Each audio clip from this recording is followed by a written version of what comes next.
Voilà, nous avons maintenant transféré nos fichiers dans le serveur. Il nous reste à les afficher. On se rappelle que les informations disponibles via le serveur web sont toutes dans public. On ne voudra donc pas stocker dans public des données d'exploitation, c'est-à-dire des données fournies par les utilisateurs. Ce répertoire public ne doit contenir que le site, son code, son CSS, son JavaScript. Laravel met à disposition un moyen qui est le storage, qui va centraliser toutes les données d'exploitation. On l'a déjà vu auparavant, dans notre application, nous avons ici un répertoire storage qui va contenir des choses utiles au framework lui-même, on ne va pas aller creuser dedans, les logs qu'on a découverts tout à l'heure, et maintenant on va avoir tout ce qui concerne l'application, avec ici un répertoire public. Pour que ce répertoire de données soit visible depuis le répertoire public, il nous faut exécuter une commande php artisan storage link. Cette commande a pour simple effet de créer un lien symbolique.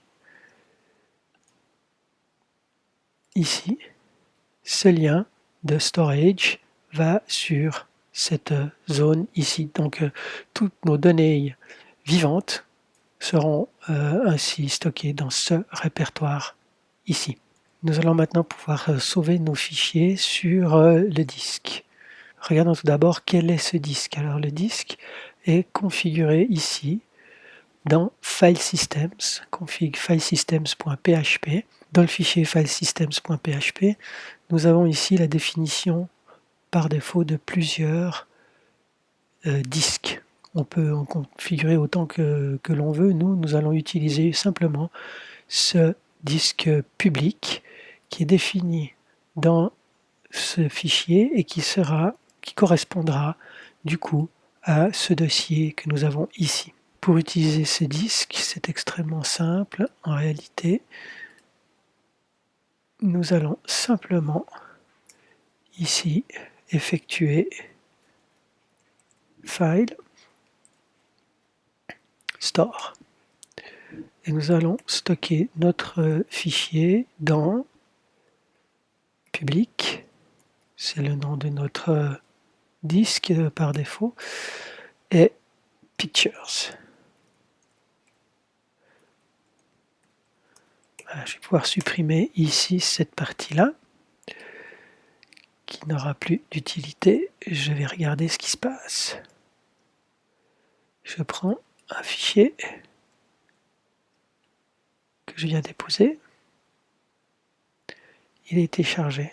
Au niveau du file system, je constate maintenant que dans mon storage est apparu un dossier Pictures et que dans ce dossier Pictures, j'ai un fichier qui a été créé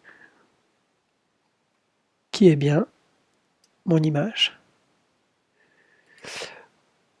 On constate que Laravel a pris soin de générer un nom de fichier ici qui va être unique, garantie unique, de telle sorte que si d'autres utilisateurs soumettent un fichier qui a le même nom chez eux, eh bien qu'il n'y ait pas de collision au niveau du serveur. Ce nom, bien entendu, il faut qu'on le connaisse. Il est en réalité retourné ici par la méthode store. Donc on va le stocker ici dans une variable et je vais utiliser à nouveau mon log. Info. Je sauve. Voilà. Je retrouve mon log. Et je vais recharger un deuxième fichier. Upload. Voilà. Je vois que j'ai bien récupéré ici mon nom de fichier dans ma variable. L'étape suivante consiste naturellement à stocker ce nom dans la base de données afin que la page puisse ensuite réafficher l'image. Pour cela, je vais avoir besoin de récupérer mon utilisateur dans la base de données, car c'est dans son champ PicName que je vais stocker ça. Donc, $user égale user find pour récupérer l'utilisateur en question dont l'ID m'a été transmis lors de la soumission du formulaire. Je vais ensuite faire $user pickname égale $filename. Il ne me reste plus qu'à faire $user save. Je n'ai plus besoin du log. Je sauve. Rechargeons la page pour qu'elle soit vide dès le départ. Je reprends.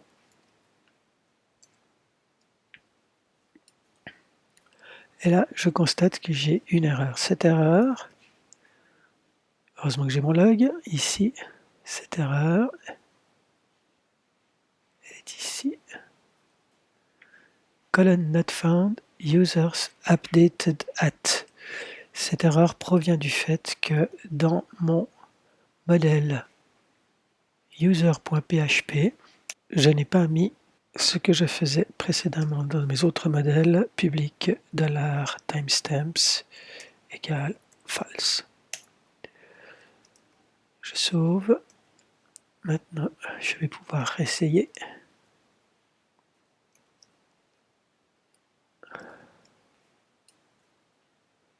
Voilà qui a fonctionné. Je vais aller voir dans ma base de données maintenant.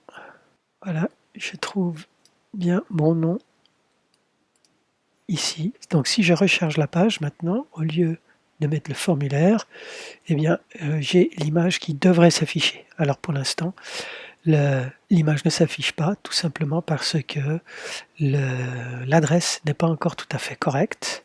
Donc maintenant, je vais adapter la source de l'image dans la Welcome Blade. Ici, au lieu de directement user pickname, je vais utiliser la classe storage Laravel qui va faire appel derrière à la config que nous avons vue des file systems ici. Donc je vais simplement lui demander qu'elle me fournisse cette classe URL de mon image. Je vais profiter que je suis là pour tout de suite adapter la taille. On va pour l'instant mettre quelque chose de fixe. Voilà. Je recharge. Et voilà, mon image est apparue. Je vais pouvoir maintenant en faire de même pour mes autres. Pôle clé. Si je recharge la page maintenant, j'ai bien mon fichier Rodco.